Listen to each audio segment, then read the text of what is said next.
Hi hello welcome to post 316. నేను మీ మురళీ రాపల్. రేణుకా చౌదరి ఈవిడ పేరు ఎవరన్నా విన్నారా? నాకు తెలిసి ఆంధ్రప్రదేశ్లో సగం మందికి ఈవిడెవరో కూడా తెలియదు. అయ్యా ఈవిడ మంచి అదే ఆంధ్రప్రదేశ్ మంచి నాయకురాలు గతంలో. అటువంటి వ్యక్తి జగన్మోహన్ రెడ్డి గారి గురించి ఒక టీవీ5 డిబేట్ లో మాట్లాడుతూ, జగన్మోహన్ రెడ్డి గారిని వాళ్ళమ్మ విజయమ్మ పొరిట్లోనే గొంతు నులిమి చంపేస్తే చాలా బాగుండేదంటూ రేణుకా చౌదరి మాట్లాడటం జరిగింది.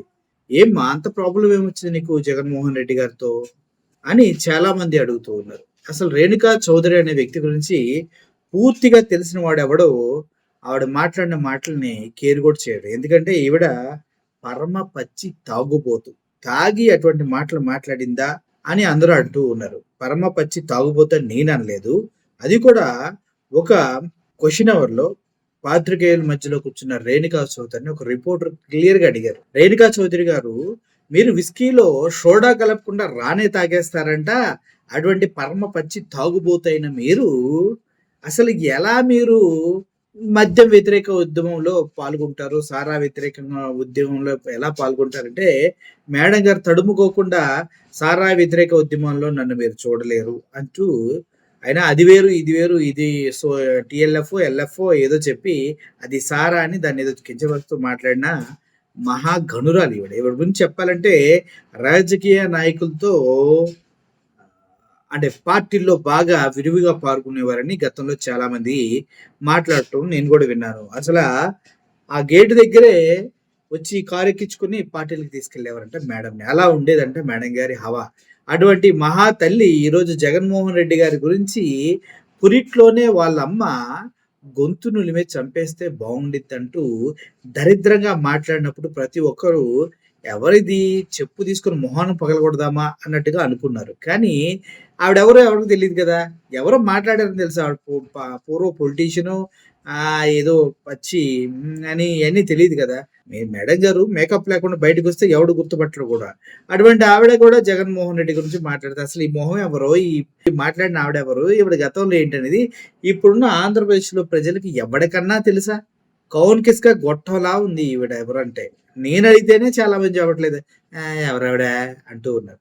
అటువంటి మహాతల్లి జగన్మోహన్ రెడ్డి గురించి అనుచితంగా మాట్లాడుతూ ఉంటే టీవీ5లో ఉన్నటువంటి సో కాల్డ్ స్ఫూర్తిదాయకమైనటువంటి స్ఫూర్తి, ఆయన మూర్తి కన్నా స్ఫూర్తి అంటే బాగుంటది. ఎందుకంటే ఆయన స్ఫూర్తిపదాయకమైనటువంటి మాటలు మాట్లాడతారు. చేసేదేమో డాష్ పూజలు, దూరేదేమో డాష్ గుడిసెలు అన్నది కరెక్ట్గా ఆ వ్యక్తికి బాగా సెట్ అవుతుంది. ఆ వ్యక్తి ముందుగానే చెప్తాడు, ఇలా అడమ్మా ఏం కాదు నేను చూసుకుంటాను. ఎందుకంటే గతంలో ఆయనతో పనిచేసిన అనుభవంతో చెప్తున్నా. మన వాళ్ళంతా స్కెచ్ కరెక్ట్గా వేస్తారు, మనం ఇలాగే మాట్లాడాలి, ఇలాగే లైన్ చేయాలి, కానీ నేను మాత్రం ఖండిస్తాను, దాన్ని కూడా మీరు ప్రతిఖండించాలి అనేసి. సో ఈవిడ ఏం మాట్లాడింది ఒకసారి వింటారా? వినండి. వీళ్ళు పొట్టలో ఉండే అసూయ, దరిద్రం, దౌర్భాగ్యం, వీడు పుట్టిందే దౌర్భాగ్యం. పుట్టిన 2వ నిమిషంలో ఆ తల్లి విజయమ్మ అడు గొంతుపై అతికేటంటే తేడా పోయింది. వీళ్ళు పొట్టలో ఉండే అసూయ, దరిద్రం, దౌర్భాగ్యం, వీడు పుట్టిందే దౌర్భాగ్యం. పుట్టిన 2వ నిమిషంలో ఆ తల్లి విజయమ్మ అడు గొంతుపై అతికేటంటే తేడా పోయింది. వీళ్ళు పొట్టలో ఉండే అసూయ, దరిద్రం, దౌర్భాగ్యం, వీడు పుట్టిందే దౌర్భాగ్యం. పుట్టిన 2వ నిమిషంలో ఆ తల్లి విజయమ్మ అడు గొంతుపై అతికేటంటే తేడా పోయింది.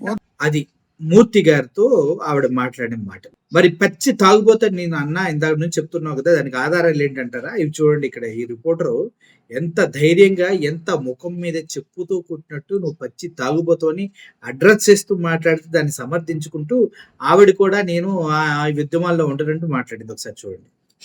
రేణుకా చౌదరి గారు, మీరు సోడా లేకుండానే విస్కీ తాగుతారు అనుకుంటారు, సారా వ్యతిరేక ఉద్యమంలో ఎలా పాల్గొంటారు మీరు?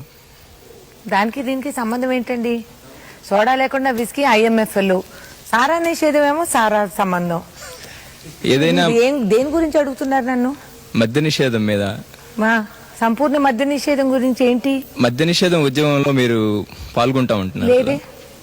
నన్ను మీరు ఎప్పుడు కూడా మద్య నిషేధం కార్యక్రమంలో పాల్గొనడం మీరు ఎప్పుడు చూసుంటారు. మద్య నిషేధాన్ని వ్యతిరేకిస్తున్నారా మీరు? నేను వ్యతిరేకించడం లేదు, కానీ ఆలోచించుకోమని ప్రభుత్వానికి తప్పకుండా చెప్తున్నాను. చూశారు కదా, ఈవిడ ఇట్లాంటి వాళ్ళంతా వచ్చి జగన్మోహన్ రెడ్డిని విమర్శిస్తూ ఉంటే ఏమనుకోవాలో నాకైతే అర్థం కావట్లేదు. కుక్కతో ఒక వంకర అంటే వంకరే. బుద్ధిమాలినోళ్ళంతా ఒక దగ్గరే ఉంటారు. ఒకవైపే మాట్లాడుతూ ఉంటారు. బుద్ధి కలిగినోళ్ళంతా వేరే వైపు ఉంటారు అన్నది వాస్తవం. ఇప్పుడు రేణుకా చౌదరిని చూస్తే నాకు చాలా జాలేస్తుంది. పాపం అంతా తాగి మైండ్ దొబ్బిందా? లేదంటే మైండ్ దుబ్బడానికి తాగి మరీ అట్లా మాట్లాడిందా మూర్తి గారితో అనేది నాకు అర్థం కావట్లేదు. అంటే ఇటువంటి తాగుబోతు మాటలు ఆంధ్రప్రదేశ్ ప్రజలు ఎవరైనా పట్టించుకుంటారంటారా? అస్సలు సమస్యే లేదు. ఎందుకంటే ఆవిడంతట ఆవిడే ఒప్పుకుంది. నన్నెప్పుడు ఉద్యమాల్లో చూడలేరని. అంత డైరెక్ట్‌గా ఆయన అడుగుతుంటే విస్కీలో సోడా లేకుండా తాగుతారంటే దానికి ప్రతిఘటించకుండా నేను ఆ ఉద్యమాల్లో పాల్గొన్నానని చెప్తుంది. ఇట్లాంటివన్నీ ఏందన్నా ఆడజాతి మొత్తానికి ఆదర్శంలా ఉంది ఈవిడైతే. ఆ! నోటికి బూతులొస్తున్నాయి గానీ మహిళనే ఆగుతూ ఉంది అంతే. ఆ బ్రతుకు ఒక బ్రతికేనా అన్న? ఆ! రిపోర్టర్ డైరెక్ట్‌గా అడిగితే తాగుబోతులని చెప్పుకుంటూ ఉన్నారావిడ. అది అసలు అదొక లైఫేనా? ఏందిది? ఛీ! అనిపించట్లా? నాకైతే అనిపిస్తుంది. ఇటువంటి చెత్త సుటారాలు మొత్తం వచ్చి జగన్మోహన్ రెడ్డి గారి పైన పడుతూ ఉంటే ఇంకా ఆశ్చర్యం వేస్తుంది నాకు. ఎందుకంటే ఆయన ఇచ్చే సంక్షేమాలు చూసి తట్టుకోలేక వీళ్ళంతా అదే క్యాస్ట్ బేస్డ్, రిలీజియన్ బేస్డ్ రాజకీయాలకు అలవాటు పడిపోయి అక్కడున్న వ్యక్తులంతా కూడా ఇట్లా తయారవుతున్నారు రోజు రోజుకి అనేది మాత్రం వాస్తవం. ఈ వీడియో చూసిన తర్వాత మీకు కూడా మేడం గారి పైన ఒక మంచి అభిప్రాయం వచ్చి ఉంటది. ఇటువంటి వారిని మీరు ఏం చేస్తారంటే అంటే ఏం చేయడానికి కూడా పెద్దవారైపోయారులెండి. ఇంకేం చేయలేం మనం అంతే. సో, అర్థం చేసుకుంటారని మనసారా కోరుకుంటూ సెలవు తీసుకున్నా. Thank you for watching this video. Renuka Chowdhury లాంటి నాయకులు ఒక్కొక్కడు బయటకొచ్చి ఇలా వాగుతానే ఉంటారు. వాటిని ఎవరు పట్టించుకోవద్దని, వయసు మళ్ళిన ముసలివాళ్ళ మాటలు అసలు వాల్యూ చేయొద్దని, అందులో చంద్రబాబు నాయుడు గారు వస్తారని మాత్రం ఎవరు అనకండి దయచేసి. నేను ఆ మాట అనలా. ఈవిడెవరో కూడా మనకు తెలియదు. చంద్రబాబు నాయుడు గారిన మన రాష్ట్రానికి ముఖ్యమంత్రిగా 4గోసారి చేస్తున్నారు. ఈవిడెవరసల? అసలు ఈవిడెవరు? కదా!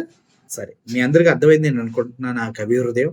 దయచేసి మీరు రేణుకా చౌదరి గారికి ఆవిడ మాట్లాడిన మాటలకి ఒకసారి సంతాపం తెలియచేయాలని మనసారా కోరుకుంటూ, మళ్ళీ సంతాపం ఎందుకన్నా అనకండి. అది కూడా కవి హృదయంలో భాగంగానే చెప్తూ ఉన్నా. Thank you for watching this video. Murali signing off. Thank you so much.